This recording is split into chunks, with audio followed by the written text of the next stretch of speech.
90 seconds is too much. Just is. I can't do 90 seconds. And I can't do 90 seconds because my brain can't compute 90 seconds. But I can do 30 seconds. And I can do 30 seconds forever. As we navigate our day-to-day, it's hard to see that because so often our day-to-day lacks clarity. So what can we do about it? Well, we can place ourselves in situations where we are reminded. One of them I've talked about before, being the cold plunge. Immersing yourself in cold water. Well, sure, there are health benefits, some of which are debated and disputed, but I certainly notice value in that department. But to me, that's not the biggest value add, not even close. To me, it's simply the daily reminder that I can do hard things, that it's who I am. We need to reestablish that consistently. Confidence is earned. And I know in my life, I must earn it repeatedly. And when I'm immersed in the cold and shivering, there's always a point in my mind, however brief, that I'm thinking, I want out now. The other day, I was at this point, looked at my watch, 90 seconds left. And that day, in that moment, it felt like an eternity, just too much. And those of you who are endurance athletes, for example, you know that when your body's operating at max capacity, you're suffering, you're exhausted, 90 seconds is truly a lifetime. When you look at it like that, it's too much discomfort for a minute and a half. Your heart starts beating, your mind starts worrying, right? And so what do we do about it? Well, we look at it a little differently, because from a different angle, you can skip it. You can do 30 seconds. The brain can grasp and digest 30 seconds. You can do anything for 30 seconds. Okay, so you start counting. All of a sudden, 30 gone. Now what? Well, you just did 30. You see how quick that went? Do another 30. Okay, done. Just like that. Now what? 30 more. But this is the last 30. You don't even feel anything on the last 30, right? Come on, adrenaline's going. You can feel the finish line. This is free time. This is a gift. This is cruise control.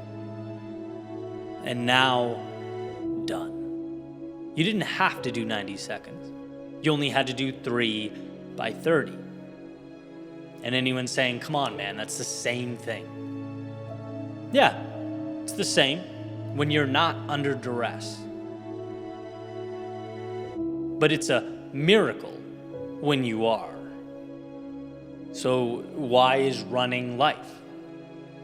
Why is cold plunging life? Why is putting your body through stress or difficulty life? Because you remember that life is taking big, difficult, seemingly complex things and breaking them down into manageable tasks. That is life. The pieces are always manageable. Now, the monster we allow the pieces to become when we stack them up and give them an invisible face, that's not so manageable.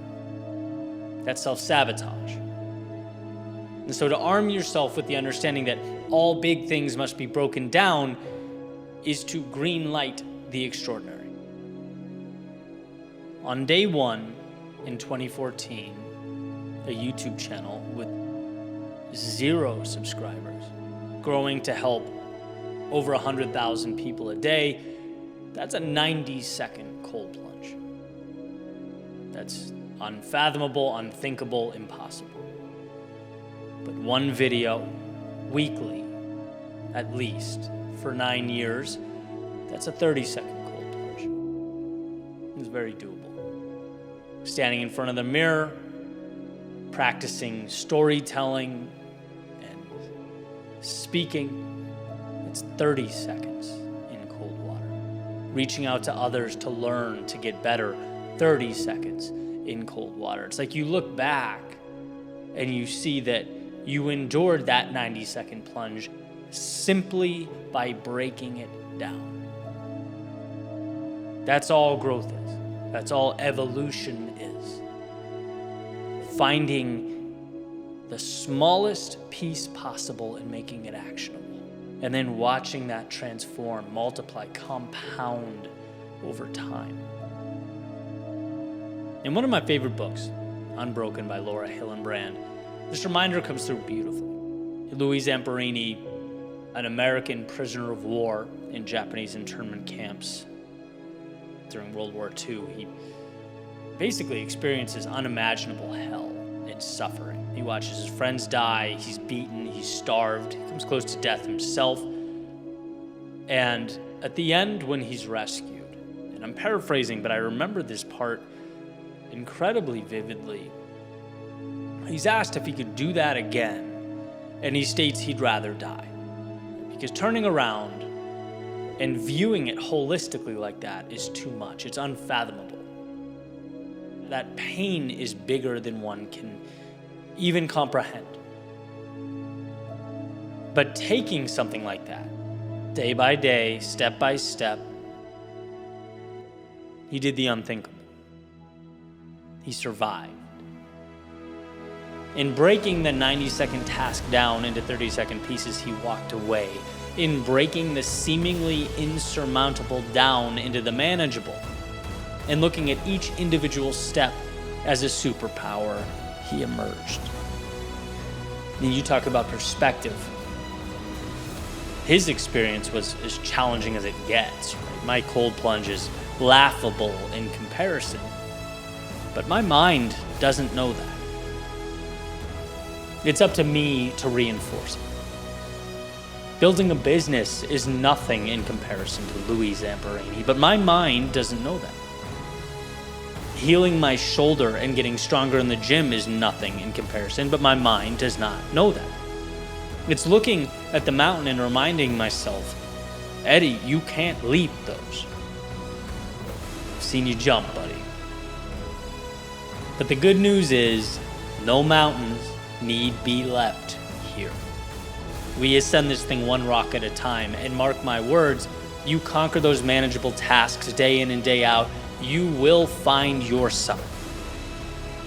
So when you feel stuck or too small for the task at hand, remind yourself you're looking at a 90-second block here. Break that down. Ask yourself what your 30 is. Ask yourself what you can create that's manageable, that will create your momentum, that will shoot you into a trajectory that will allow growth and position you someday to look back over your shoulder and go, wow, I endured all that. A transformation too big to understand on day one. It's a beautiful thing watching all those little steps add up to create the extraordinary.